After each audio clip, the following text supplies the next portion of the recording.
Hello વિદ્યાર્થી મિત્રો, આપણે લાસ્ટ લેક્ચરની અંદર શાના વિશે અભ્યાસ કર્યો કે જે હનુધારી અને હનુવિહીન હતા. હનુધારીની અંદર પ્રકાર પડતા હતા અને હનુવિહીનની અંદર શાનો પ્રકાર પડતો હતો? ચુષ્મુખાનો. હવે આપણે વર્ગ છે બધા એના વિશે અભ્યાસ કરવાનો છે. તો જે હનુવિહીન છે એની અંદર ચુષ્મુખા. હનુવિહીનનો મતલબ શું થશે? જડબાવિહીન. કહી શકો તમે? હનુવિહીનનો મતલબ શું થાય? જડબાવિહીન, કે જેને જડબું નથી એવું. બરોબર. પછી જે હનુધારી હતું એની અંદર જડબું હોય છે, એટલે કે એની અંદર આપણે ચતુષ્પાદ અને મત્સ્ય એવી રીતે બે પ્રકાર છે એ પાડ્યા હતા. તો હવે અહીં ચુષ્મુખાની વાત કરવામાં આવે તો ચુષ્મુખા એક તો એનું સ્ટ્રક્ચર છે એ કેવા પ્રકારનું છે એ જોઈએ આપણે.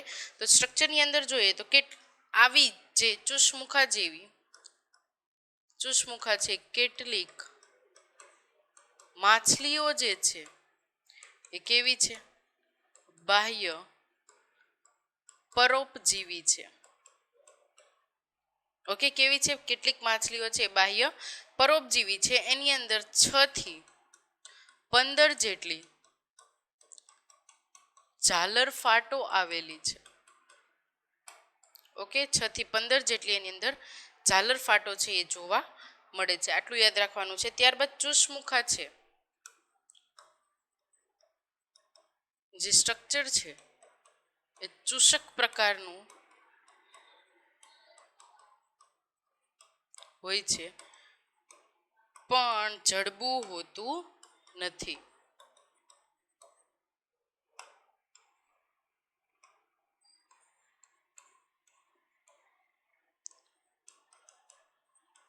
આટલું માઇન્ડની અંદર રાખવાનું છે. સ્ટ્રક્ચર હોય છે ચૂષક પ્રકારનું, પણ કેવું હોય છે? જડબું વિહીન હોય છે, એટલે કે જડબું હોતું નથી. એટલે સ્ટ્રક્ચર તમે જોશો ને તો તમને ગોળાકાર જેવું દેખાશે, આવી રીતે સમથિંગ.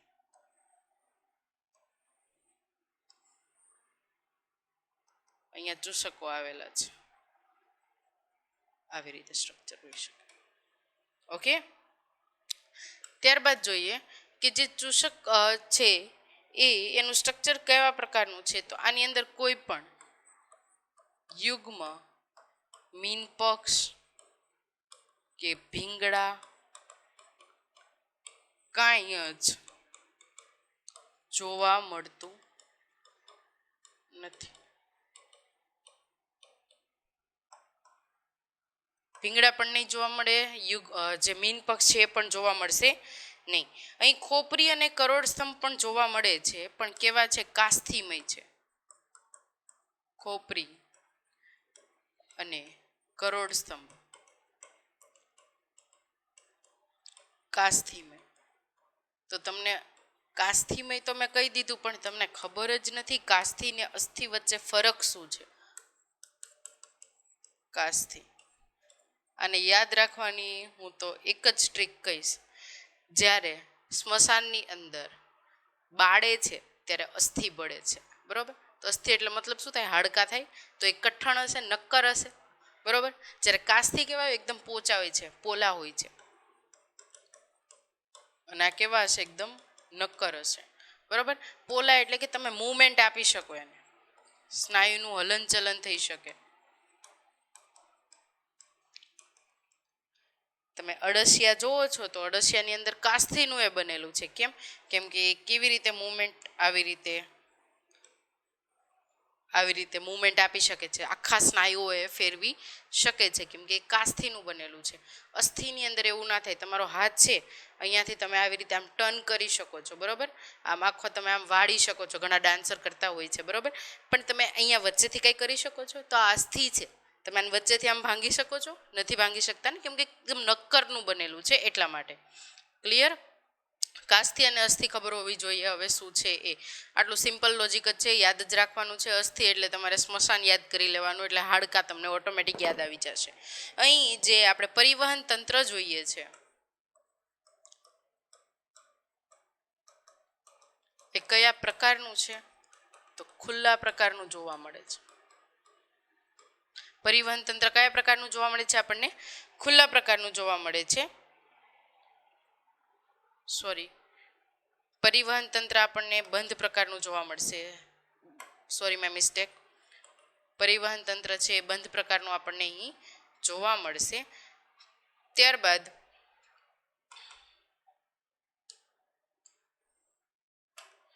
જોઈએ તો ચુસમુખાની અંદર જે એ રહે છે એનું નિવાસ સ્થાન કેવું છે? મોટા ભાગે નિવાસ સ્થાનની વાત આવે તો ચુસમુખા એ દરિયાઈ પ્રાણી છે. પણ યાદ રાખજો, અંડજનન કરવાનું હોય. અંડજનન ક્યાં થાય છે? તો એ મીઠા પાણીમાં કરે છે. ઓકે, અંડજનન ક્યાં કરશે? મીઠા પાણીની અંદર કરશે. ત્યારબાદ જોઈએ તો આનું જીવન છે એ ખૂબ ઓછું હોય છે. કેમ? ઈંડા મૂકીને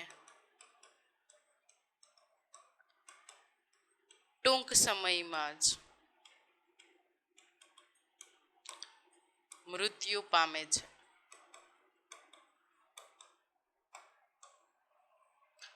ઓકે, ઈંડા મૂકે છે અને ટૂંક સમયની અંદર જ એનું મૃત્યુ થઈ જાય છે. આ છે ચુસમુખા. અહીં આપણે અમુક વાર એવું બને કે ડિંભનું રૂપાંતરણ થઈ જાય છે. ઓકે, ડિંભ એટલે શું? લાર્વલ સ્ટેજ, પુખ્ત અવસ્થા પહેલાનું સ્ટેજ. તો અહીં મીઠા પાણીમાં અંડજનન કરી ડિંભ અવસ્થા પછી એ શું કરશે? દરિયાઈ પાણીમાં પાછા ફરી જશે. ક્લિયર? એક્ઝામ્પલ જોઈએ આપણે.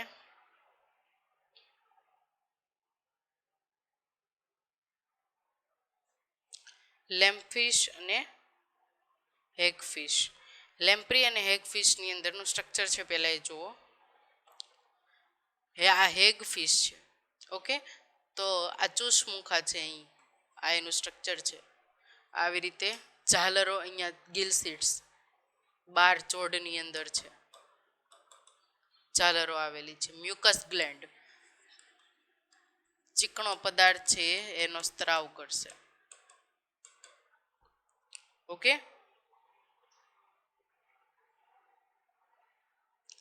પછી જુઓ લેમ્પ્રી.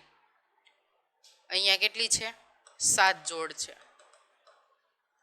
એનું સ્ટ્રક્ચર છે આવી રીતે. આ શું છે?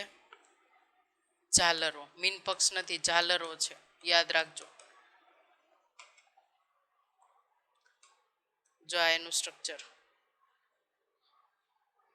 હેગફિશ અને લેમ્પ્રી જે આપણે આગળ જોઈ લીધું એ. નાનું છે, આ મોટું છે. જોઈ લો. Okay, done.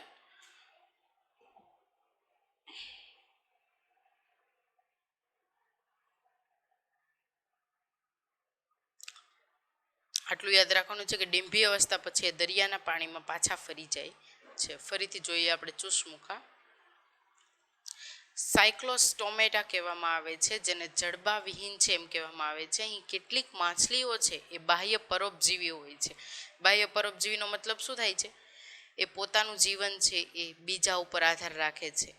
ઓકે, 6 થી 15 જેટલી ઝાલર ફાટો આવેલી છે. ચુસમુખા છે ચૂષક પ્રકારનું હોય છે. જડબું એની અંદર હોતું નથી, એટલે સ્ટ્રક્ચર કેવું થશે? ગોળાકાર પ્રકારનું જોવા મળશે. એની અંદર યુગ્મ મીનપક્ષ કે ભીંગડા એવું કાંઈ જોવા મળતું નથી.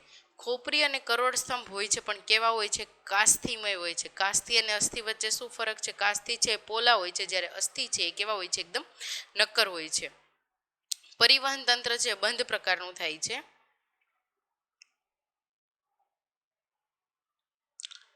મોટા ભાગે ચુસમુખા છે દરિયાઈ છે, પણ અંડજનન ક્યાં કરશે? મીઠા પાણીની અંદર. એનું જીવન ખૂબ જ ઓછું હોય છે.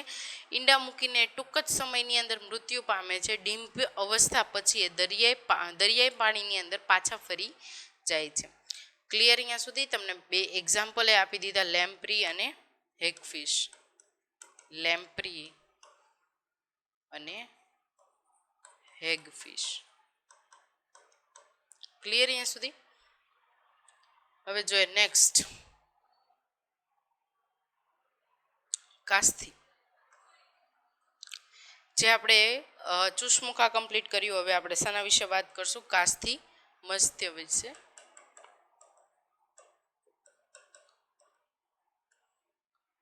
ઓકે, કાસથી મત્સ્ય, જેને ઇંગ્લિશની અંદર શું કહેવાય છે? કોન્ટ્રિક્થિસ.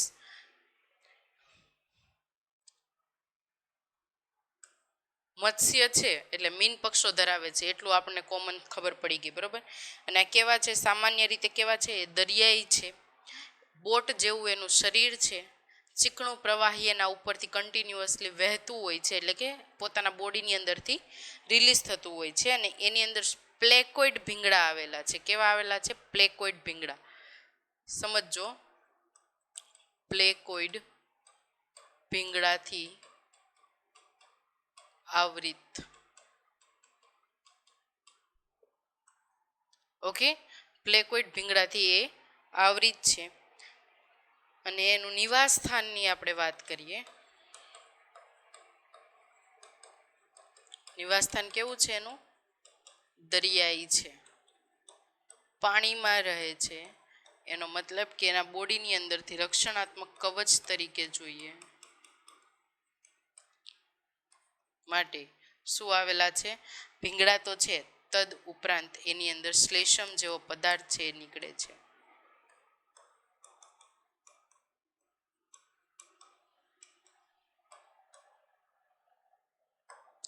ઓકે, નિવાસસ્થાન દરિયાઈ છે, યાદ રાખવાનું છે. શ્લેષમ જેવો પદાર્થ છે એના બોડીમાંથી નીકળે છે. જે અહીં આપણે પ્લેકોઇડ ભીંગડા કીધા, આ શું કરશે? માછલીનો આકાર જનરલી કેવો હોય છે? આવી રીતે.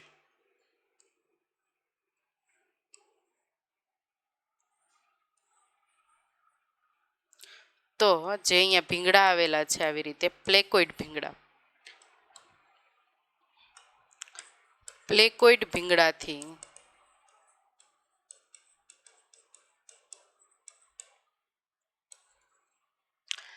પ્લેકોઇડ ભીંગડાથી શું થાય છે? જે ભીંગડા છે એ મુખની રચના કરશે અગ્રભાગે.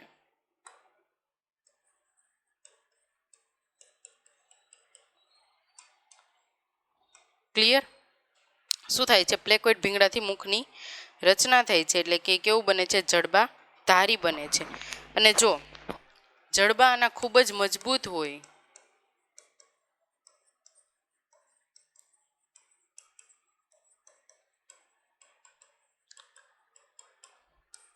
શિકાર ઉપર જ નભે છે, પોતાનું જીવન શિકાર પર જ કાઢે છે. શિકારી માછલી છે એમ તમે કહી શકો આને. ક્લિયર? અહીંયા સુધી જડબા જો એના ખૂબ જ મજબૂત હોય તો એ પોતાનું જીવન કેવી રીતે કાઢશે? શિકાર ઉપર કાઢશે, એટલે કે શિકારી માછલી છે તેમ કહી શકો. આની અંદર કોઈ પણ પ્રકારના વાતાપ્લાયશયો નથી, પ્લાયશયો જોવા મળતા નથી. તો પણ વાતાપ્લાયશયનો મતલબ શું થાય? કે કોઈ ફોર એક્ઝામ્પલ કોઈ માછલી છે, રાઈટ? તો એની ઉપર જે આ સ્ટ્રક્ચર આવેલું છે એ જો વાતાપ્લાયશય વાળું હોય તો એ પરિણામે ઓક્સિજન છે એ બહાર કાઢી શકે છે. ઓકે, તો એના બોડીમાંથી ઓક્સિજન છે નીકળતો રહેશે, તો એને જે સ્વિમિંગ છે એ કરવું બહુ ઇઝી થઈ જશે. પણ અહીં આની અંદર કોઈ પણ વાતાપ્લાયશય નથી, પણ તો તેમ છતાંય ડૂબ્યા વગર સતત તરતી રહે છે. વાતાપ્લાયશય જોવા મળતા નથી, છતાંય ડૂબ્યા વગર છે સતત છે એ તરતી રહે છે. અહીં આપણે જોઈએ તો શ્વસન માટે 5 થી 7 ઝાલરો આપણને જોવા મળે છે. શ્વસન માટે આપણને શું જોવા મળે છે? 5 થી 7 ઝાલરો જોવા મળે છે. ઝાલર ફાટો અને ખુલ્લી હોય છે. જે હૃદય છે દ્વિખંડી હોય છે, એક કર્ણક અને એક ક્ષેપકનું બનેલું છે. ઝાલર કેટલી? 5 થી 7 જોડ ઝાલરો. હૃદય છે એ ખુલ્લા છે અને એક કર્ણક એક ક્ષેપકનું બનેલું છે. ક્લિયર અહીંયા સુધી? હૃદય છે એ કેવા પ્રકારના છે? ખુલ્લા છે ને કર્ણક અને ક્ષેપકનું બનેલું છે. અહીં કેટલીક એવી માછલીઓ છે જે વીજ અંગ પણ ધરાવે છે, એટલે તમે એને ટચ કરો તો વીજળી છે એ ઉત્પન્ન કરે છે. વીજ અંગ ધરાવે છે. ટોર્પેડો. ઓકે, શું ધરાવે છે? વીજ અંગ ધરાવે છે અને ઝેરી ડંખ પણ ધરાવે છે. અમુક માછલીઓ છે શું ધરાવે છે? ઝેરી ડંખ ધરાવે છે. ટ્રાયગોન. આ એક્ઝામ્પલ તમારે યાદ રાખવાના છે. જે વીજ અંગ છે એ કોણ ધરાવે છે? ટોર્પેડો. અને ઝેરી ડંખ છે એ કોણ ધરાવે છે? ટ્રાયગોન. અહીં આપણે જોઈએ તો અમુક જે માછલીઓ છે શીત રુધિરવાળા પણ આપણને પ્રાણીઓ છે એ જોવા મળે છે. અને પૂંછ મીન પક્ષ છે એનાથી એ પકડ ધરાવે છે, જેના લીધે અંતફલન દર્શાવે. પૂંછ મીન પક્ષ પકડ ધરાવે છે અને અંતફલન દર્શાવે છે. ક્લિયર? પૂંછ મીન પક્ષ એટલે કે જે પાછળના જે મીન પક્ષ આવી રીતે આવેલા છે એના વિશે વાત કરવામાં આવી છે. આ કેવા છે? અપત્ય પ્રસ્યવી, એટલે કે નવજાતને જન્મ આપે છે.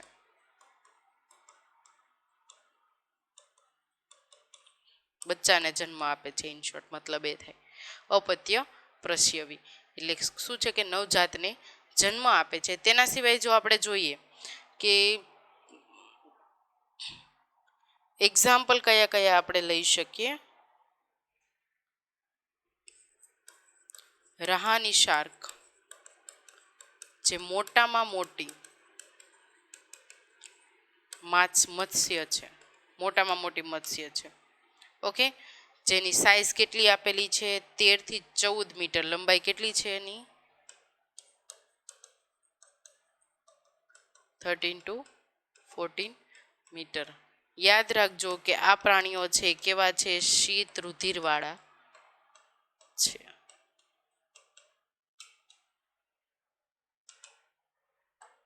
થોડાક એક્ઝામ્પલ છે જોઈ લઈએ આપણે.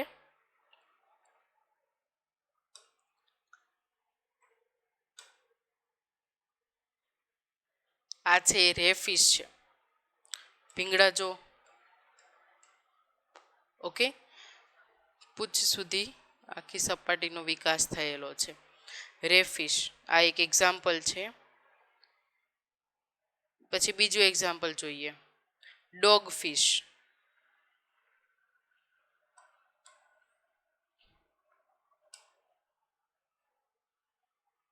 જો ડોગ ફિશ, અહીં જે સ્ટ્રક્ચર છે એના ભીંગડા કેવા છે? આ રીતે છે અને રાઉન્ડમાં છે. ક્લિયર? પછી જોઈએ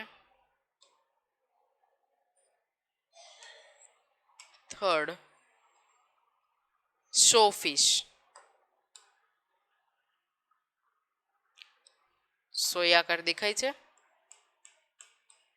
કંટકો જેવું રચના છે. ઓકે, અને શું કહેવામાં આવે છે? શો ફિશ છે કહેવામાં આવે છે.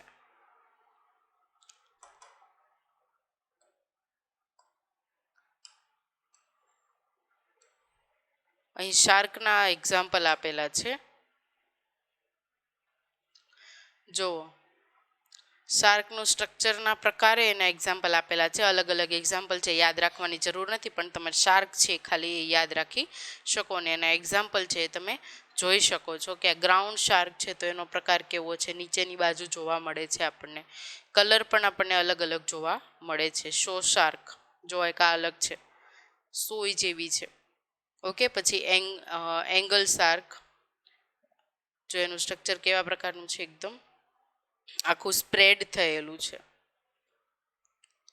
આ ડોગ ફિશ છે જે આપણે જોઈ.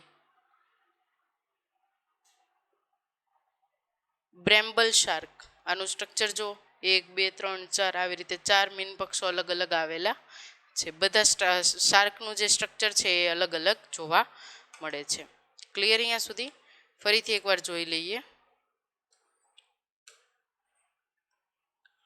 કાચથી મત્સ્ય પ્લેકોઇડ ભીંગડાથી એ કેવું છે? આવૃત છે. એનું નિવાસસ્થાન છે દરિયાઈ છે, પાણી જે પાણી છે એની અંદર રહે છે, એટલે રક્ષણાત્મક માટે શ્લેષમ જેવો પદાર્થ છે રિલીઝ કરે છે.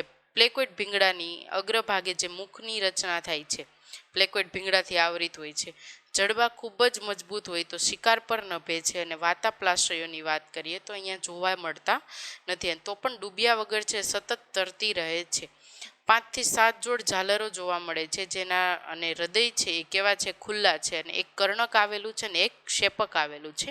અને શું ધરાવે છે? વીજ અંગો ધરાવે છે, જે ટોર્પેડો કહેવાય છે. જો ઝેરી ડંખ ધરાવતા હોય તો એ ટ્રાયગોન છે. પૂછ મીન પક્ષ પકડ ધરાવે છે અને અંતઃફલન દર્શાવે છે. અપત્ય પ્રસ્યવીની જો વાત કરીએ તો નવજાતને એ શું જન્મ આપે છે. અને રાહની શાર્ક મોટામાં મોટી મત્સ્ય છે. લંબાઈ છે એની કેટલી? 13 થી 14 મીટર. યાદ રાખવાનું છે કે આ કેવા છે? શીત રુધિરવાળા પ્રાણીઓ છે.